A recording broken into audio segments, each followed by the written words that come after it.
di antaranya siswa dapat memahami konsep gotong royong dari pengertian, manfaat, tujuan, dan kemudian nilai-nilainya. Yang kedua, siswa menunjukkan sikap kerjasama dan tanggung jawab. Kemudian yang ketiga, siswa memberi contoh dan mempraktikkan gotong royong di kehidupan sehari-hari. Nah, sebelumnya Ibu ingin bertanya, ini ada gambar apa saja ya anak-anak?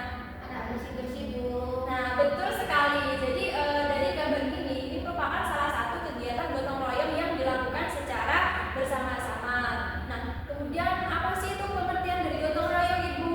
Nah, pengertian gotong royong sendiri merupakan kegiatan yang dilakukan secara bersama-sama untuk mencapai tujuan bersama dengan saling membantu dan peduli antara satu sama lain. Nah, di sini kan ada kalimat mencapai tujuan bersama. Pastinya dalam gotong royong itu pasti memiliki tujuan. Nah, apa itu tujuannya?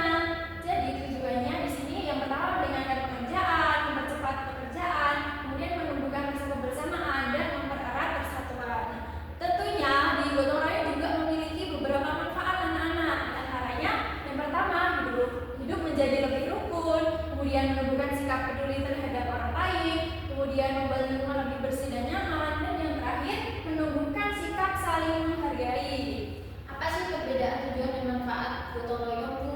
Nah, itu pertanyaannya bagus sekali ya anak-anak. Jadi mungkin kalian masih bertanya-tanya kok isinya hampir sama ya manfaat sama tujuan itu. Nah, jadi perbedaannya tujuan itu merupakan hal yang ingin dicapai pada suatu kegiatan. Nah, jadi kalau kita mengambil gotong royong, jadi tujuan yang kita capai dari gotong royong itu seperti apa? Kemudian kalau manfaat itu merupakan hal yang sudah dicapai setelah melakukan kegiatan tersebut.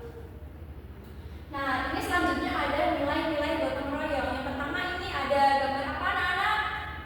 Kebersamaan. Nah, betul sekali. Jadi ke dalam sebuah gotong royong tidak mungkin kalian melakukannya secara sendiri. Jadi kalian pasti melakukannya secara bersama-sama. Kemudian yang kedua ada peduli sesama. Jadi dalam gotong royong itu harus peduli antara satu sama lain atau antara dengan teman yang lain. Jadi tidak boleh egois seperti itu. Kemudian yang ketiga ada ini nilai tolong menolong. Jadi di dalam gotong royong itu pastinya kita membantu teman mengangkat barang atau mengangkat yang lainnya. Jadi harus ada tolong menolong antara satu sama lain. Kemudian yang terakhir ini ada tanggung jawab. Nah, jika kalian setelah melakukan sesuatu, nah di sini ada contoh ini seorang anak setelah melakukan bermain boneka dan lain-lain. Jadi kalau setelah melakukan kegiatan bermain itu harus dikumpulkan ke tempatnya lagi, jadi harus dirapikan kembali ke wadah semula. Nah, hal tersebut merupakan salah satu dari tanggung jawab anak tersebut.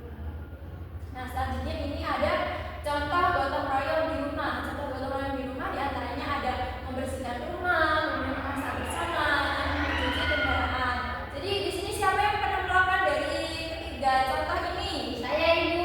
Bagus sekali. Kemudian selanjutnya ada contoh gotong royong di sekolah. Di sekolah tentunya kalian pasti melakukan gotong royong, di antaranya menjaga membersihkan lingkungan sekolah, kemudian menjaga kebersihan kelas secara bergiliran, dan mengecat atau memperbaiki fasilitas sekolah. Jadi kalau di sekolah itu kalian harus bergotong royong atau bekerja sama antara satu sama lain demi kenyamanan kelas yang nyaman. Nah, selanjutnya ada contoh gotong royong di masyarakat. Tentunya itu kerja bakti membersihkan lingkungan, kemudian menolong tetangga yang terkena musibah, dan menjaga keamanan lingkungan. Jadi gotong royong itu tidak hanya dilakukan di rumah atau di sekolah. Jadi di lingkungan juga kalian harus melakukan gotong royong.